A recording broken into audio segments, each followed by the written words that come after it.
नमस्कार मेरे प्यारे साथियों, स्वागत है आपका अपने YouTube चैनल पवन हिस्ट्री क्लासेज में। साथियों, पिछली वीडियो में हमने जैन धर्म के संप्रदाय और उनके उप संप्रदायों के अंतर्गत आने वाले महत्वपूर्ण क्वेश्चनों के बारे में जानकारी ली थी कि इनके अंतर्गत कौन कौन सी ऐसी प्रमुख घटनाएं हैं, प्रमुख वाक्य हैं जिनके ऊपर पेपरों में क्वेश्चन पूछे जाते हैं। साथियों, जैन धर्म अपने आप में बहुत बड़ा धर्म है, क्योंकि 1, 2, 3, 4 वीडियो में कवर नहीं हो सकता। इसके लिए और भी ज़्यादा जो मुझसे छूट गया था उसके लिए मैंने और वीडियो बनाई है, और जो उनसे भी छूट जाएगा अगली वाली वीडियो में मैं आप तक पहुंचाने की पूरी कोशिश करूंगा। तो मेरे प्यारे साथियों, शुरू करते हैं जैन धर्म टॉपिक 4। ये जैन धर्म का टॉपिक 4 है। इसके बारे में हम पढ़ेंगे जैन साहित्य के बारे में, कि जैन साहित्य के अंतर्गत ऐसे कौन कौन से वाक्य हैं, ऐसे कौन कौन से शब्द हैं, ऐसी कौन कौन सी वस्तु, व्यक्ति या तथ्य हैं जिन पर पेपरों में क्वेश्चन पूछे जाते हैं। तो साथियों, शुरू करते हैं जैन धर्म टॉपिक 4। अधिक जानकारी के लिए मैंने डिस्क्रिप्शन बॉक्स में लिंक दिया हुआ है, उसमें आप जाकर वीडियो को देख सकते हैं और पूरी जानकारी विस्तार से ले सकते हैं। साथियों, शुरू करते हैं जैन धर्म टॉपिक 4। साथियों, जैन सभाएं, सर्वप्रथम जैन सभाएं, पहली जैन सभा जो है, जो प्रथम जैन सभा है, वो 322 से 322 से 298 ईस्वी तक चली थी, जो कि लगभग 300 ईसा पूर्व थी। क्या थी? प्रथम 322 से 298, यानी कि 300 ईसा पूर्व। पाटलिपुत्र स्थान कौन सा था? पाटलिपुत्र। इसके अध्यक्ष कौन से थे? तो स्थलभद्र जी इसके अध्यक्ष थे। इसमें क्या हुआ था कि 12 अंगों का संकलन हुआ था। जैन धर्म में 12 अंग हैं जिनके ऊपर ये साहित्य और इनके सूत्र वगैरह जो ग्रंथ बने थे जैन धर्म के, उनका संकलन इसमें हुआ था। दूसरी जो जैन संगति है, जो जैन सभा थी, वो ये है ईसा पूर्व, यानी ईसा से 300 साल पहले। और जो दूसरी जैन संगति हुई थी, जो सभा हुई थी, वो 512 ईस्वी। स्थान कौन सा था? बल्लवी गुजरात। इसके अध्यक्ष कौन थे? देवाधि क्षमा सरवण। इस संगति के अंतर्गत, पहली संगति के अंतर्गत 12 अंगों का संकलन हुआ था और जैन धर्म 2 संप्रदायों में बट गया था, श्वेतांबर और दिगंबर। और उन्हीं के बाद वो बहुत सारे उप संप्रदायों में भी बट गया था, जिसके बारे में मैंने पिछली वीडियो में आपको जानकारी दी है।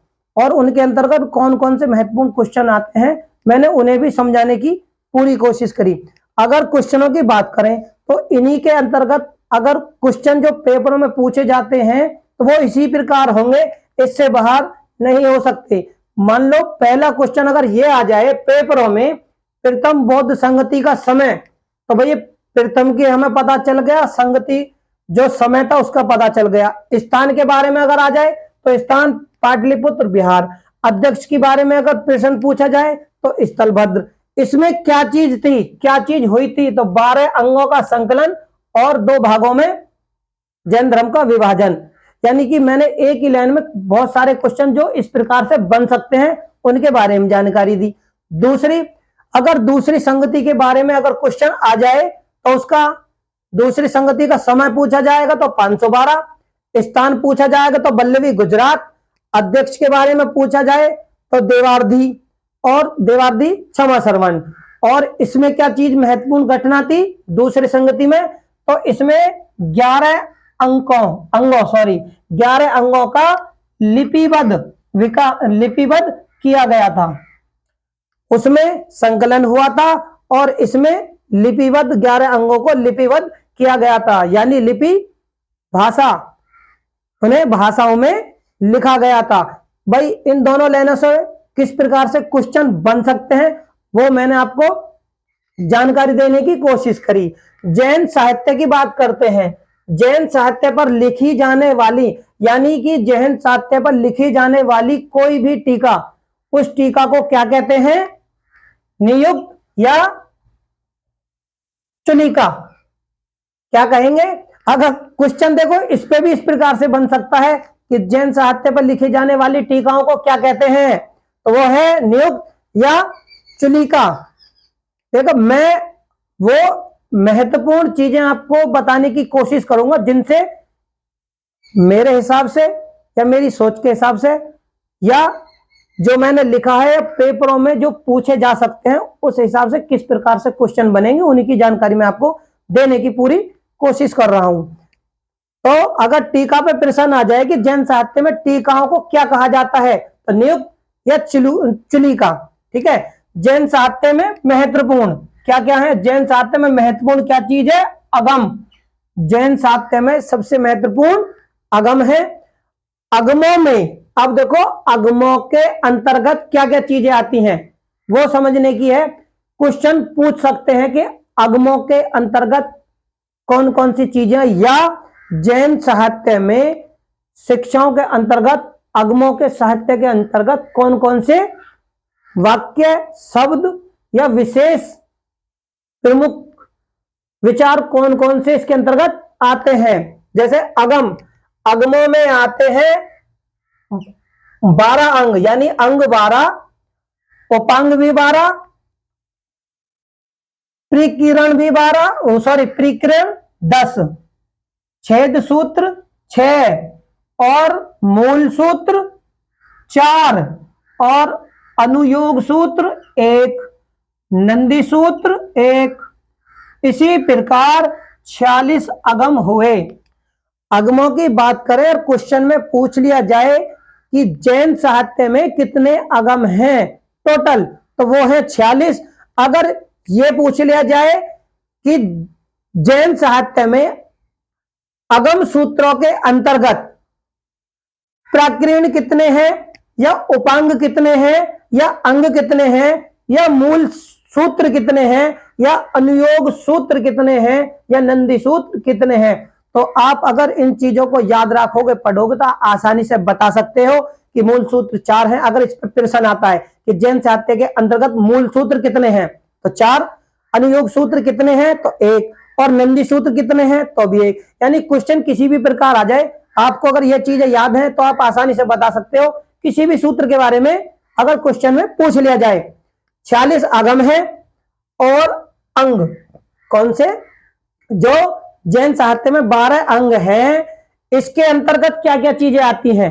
भाई अगर क्वेश्चनों में अंग के अंतर्गत क्या क्या चीजें हैं उनके बारे में पूछ ले जाए तो आप फटाफट जवाब दे दोगे। किस प्रकार से कि इसके अंतर्गत जैन सिद्धांत आते हैं, नियमों का संकलन आता है। ठीक है, इसमें 2 चीजें आती हैं, जैन सिद्धांत और नियमों का संकलन। मान लो क्वेश्चनों में आ जाए कि नियमों का संकलन किस चीज के अंतर्गत आता है, तो आपको अगर पता है कि भाई ये तो अंग के अंतर्गत आता है तो आप आराम से फटाक से जवाब दे दोगे। ठीक है, उपांगों के अंतर्गत क्या क्या चीज है, इसमें विविध व्यवहारिक प्रश्नों का उत्तर है। क्या, विविध व्यवहारिक प्रश्नों का उत्तर जो कि महावीर जी के द्वारा दिया गया था। इसमें मेन इंपॉर्टेंट है, प्रश्नों का उत्तर महावीर जी के द्वारा दिया गया था। उपांगों में क्वेश्चन अगर ये पूछ ले एग्जामिनर कि महावीर जी के द्वारा प्रश्नों का उत्तर किसमें दिया गया था, तो वो है उपांगों में। ठीक है, प्रकीर्ण की अगर बात करें, प्रकीर्ण के अंतर्गत क्या क्या चीजें जैन धर्म में पूछी जा सकती हैं, तो जैन मत क्या है, प्रकीर्ण के अंदर जो पूछा जाता है कि जैन मत क्या है, और जैन धर्म के प्रकीर्ण में जो इंपॉर्टेंट चीज है जो इसके बारे में पूछ सकता है एग्जाम में कि प्रकीर्ण का मतलब क्या है, तो इसमें है जैन मत क्या है। इसके अंतर्गत जो चीजें हैं कि जैन मत क्या है और जैन धर्म के सिद्धांत। ठीक है, इसमें जैन धर्म के सिद्धांत अनेकावाद, श्यादवाद, पुद्गल विचार, जैन दर्शन है। क्या, प्रकीर्ण के अंतर्गत जो सबसे ज्यादा महत्वपूर्ण शब्द हैं या प्रश्न पूछे जा सकते हैं जो इनके प्रकीर्ण के अंतर्गत आते हैं, तो उसमें आते हैं जैन मत क्या है?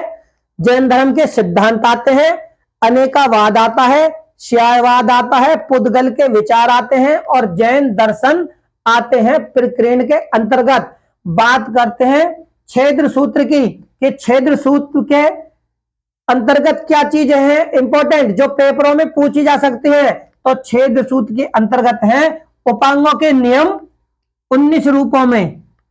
इनके अंतर्गत अगर पूछा जाएगा तो यही पूछा जाएगा कि छेद सूत्र में कितने रूपों में उपांगों के नियम है, तो वो है 19 रूपों में। या फिर ये पूछ ले कि जैन साहित्य के अंतर्गत उपांगों के नियम किस सूत्र में है, तो वो है छेद सूत्र। भाई मैं अपने विचार से आपको किस प्रकार से क्वेश्चन जैन साहित्य के अंतर्गत बन सकते हैं वो भी विचार साथ के साथ समझाने की पूरी कोशिश करूंगा। ठीक है, ये 19 रूप में है। मूल सूत्र, मूल सूत्र के अंतर्गत क्या चीजें हैं? जिन सिद्धांतों का वर्णन, यानी कि जिन सिद्धांत कौन थे, जिन किनको कहते थे? जो केवल्य प्राप्त, जिन महावीर को भी कहा जाता है जो कि मोक्ष प्राप्त कर चुके होते हैं, केवल्य ज्ञान प्राप्त कर चुके होते हैं। ठीक है, इनके किसके अंतर्गत आते हैं? ये मूल सूत्र के अंतर्गत जिन सिद्धांतों का वर्णन आता है पेपरों में, इससे इतना ही पूछा जाएगा मूल सूत्र के अंतर्गत। 10 प्राकीर्ण में, यानी कि जो मूल सूत्र है वो 10 प्राकीर्ण है। ठीक है, अनुयोग सूत्र, इसमें क्या क्या चीजें हैं जो बहुत इंपॉर्टेंट है? भिक्षुओं के लिए आचरण की बातें। और अगर प्रश्न में पूछा जाए भिक्षुओं के लिए आचरण की बातें किसमें हैं, तो अनुयोग सूत्र में। या फिर अनुयोग सूत्र में किसके लिए बातें कही गई हैं? तो भिक्षुओं के आचरण के लिए। ठीक है, प्रश्न कैसे भी बन जाए आप उसे आसानी से हल कर दोगे। नंदी सूत्र, नंदी सूत्र में क्या है? नंदी सूत्र को ना जैन धर्म का शब्दकोश और विश्वकोश की भांति माना जाता है। यानी नंदी सूत्र को जैन धर्म में जो शब्दकोश और विश्वकोश है, जो ग्रंथ है, उन्हीं की भांति माना जाता है। और जैन धर्म के अन्य साहित्य, यानी कि ये तो हो गए साहित्य की बातें। अब जैन धर्म में जो अन्य साहित्य है, यानी दूसरे साहित्य, वो कौन कौन से हैं? आचारंग सूत्र, इसमें क्या है? इसके अंतर्गत क्या क्या चीजें हैं? नियम की पुस्तक, आचारंग सूत्र में नियम की पुस्तक है। इसके अंतर्गत जो चीजें इंपॉर्टेंट हैं जिनसे प्रश्न पूछे जा सकते हैं, एक आचारंग सूत्र में नियम की पुस्तक है यह, और दोरीजद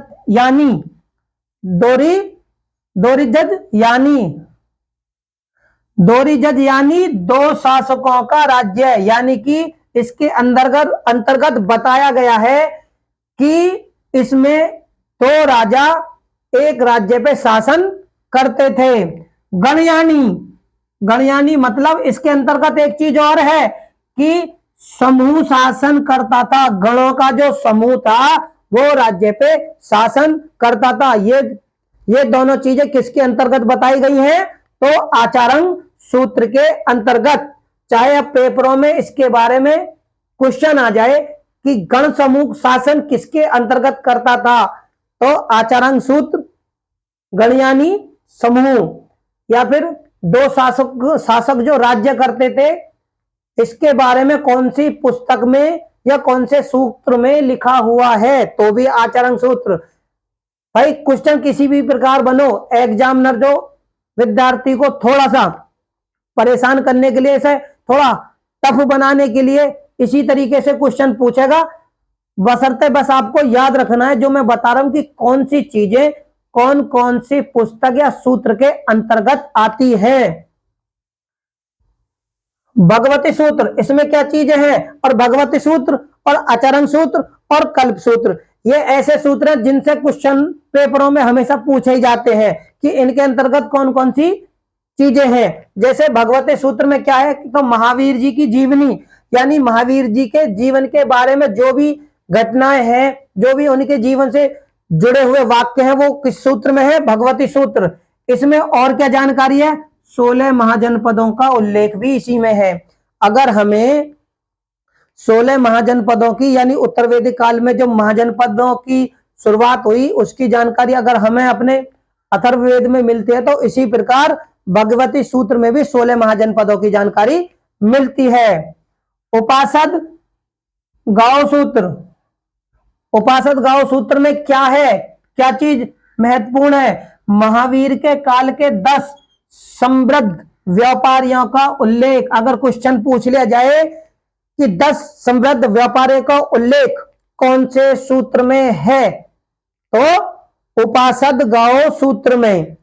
ये महावीर के काल के 10 व्यापारी थे जिनका उल्लेख किसमें है? उपासद गांव सूत्र में, जो महावीर के काल से। क्वेश्चन इसमें अब इसी प्रकार बनेगा, पूछ ले तो आप आसानी से बता सकते हो।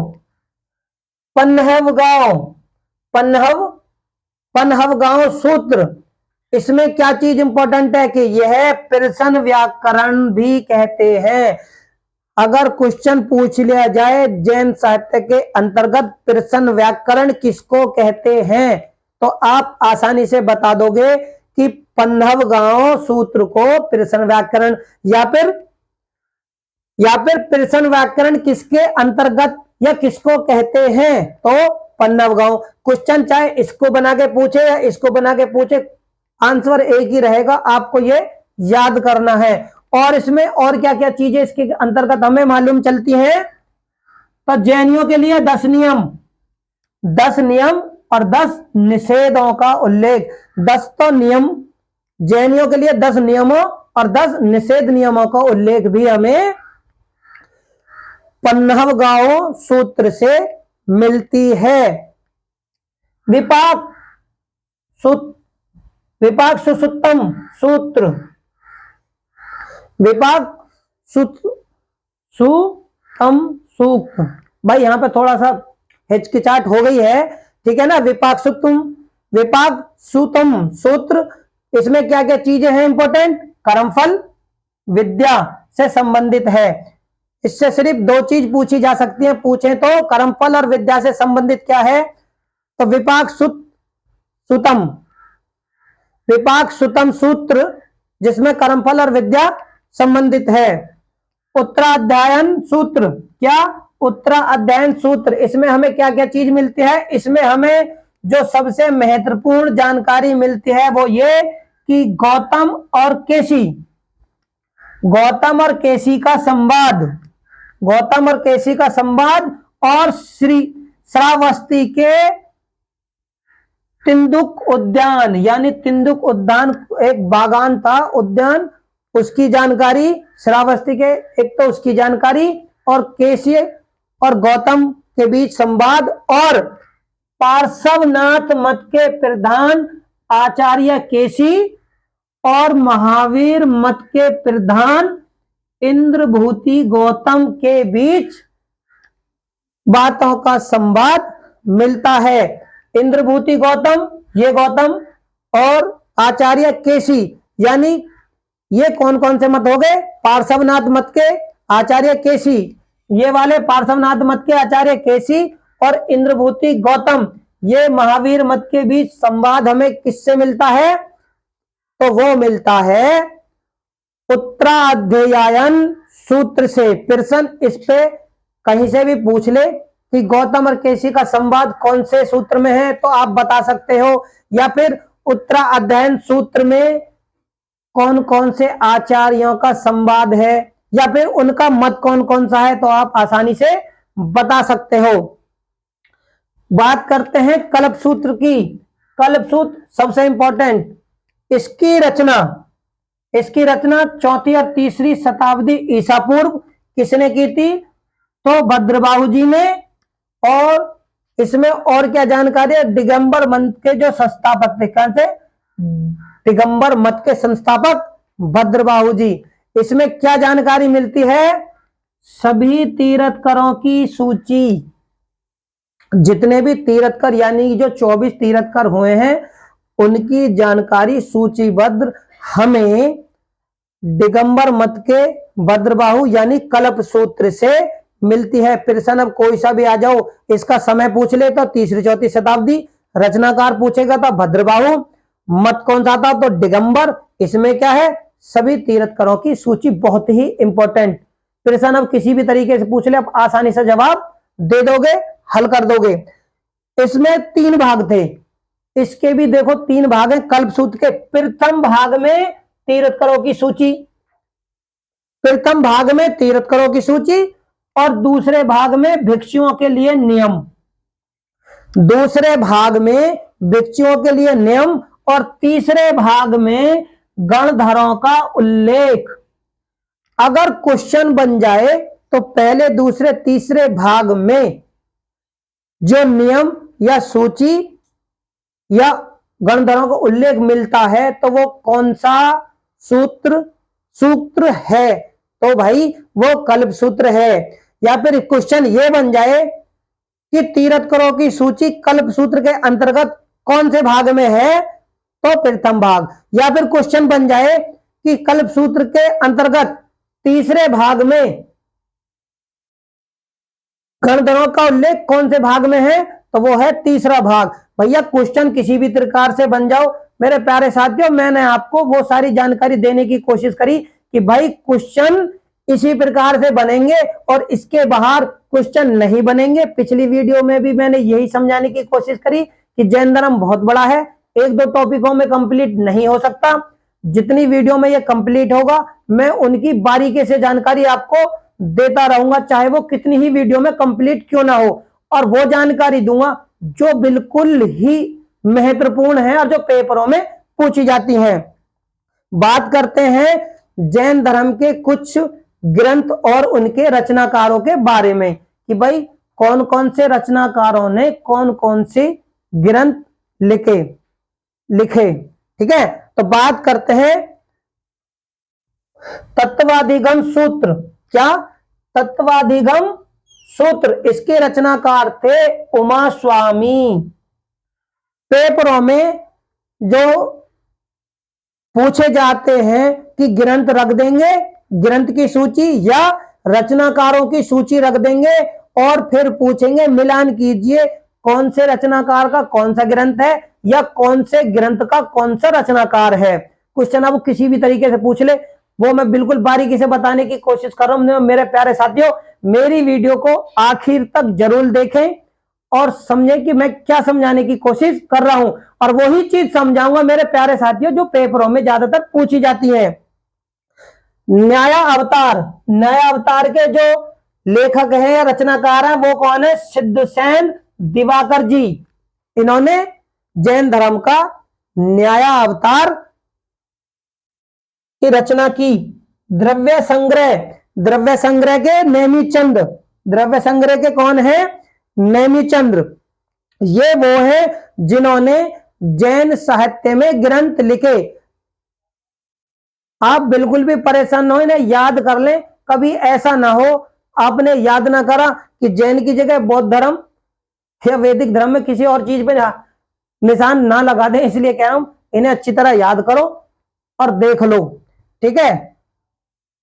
स्यादवाद मंजूरी। इसके लेखक कौन थे? मल्ली सेन। स्यादवाद मंजूरी के लेखक मल्ली सेन। और प्रबंध कोश राजशेखर। पेपरों में कई बार पूछे गए दोनों। केवल्यमाला और प्रबंध कोश पेपरों में कई बार पूछे जा चुके हैं। तो प्रबंध कोश के जो रचनाकार हैं राजशेखर और केवल्यमाला के रचनाकार उद्घोतन सूरी। ये बहुत ही इंपॉर्टेंट। और सम्रादित्य कथा ये हरिचंद्र सूरी।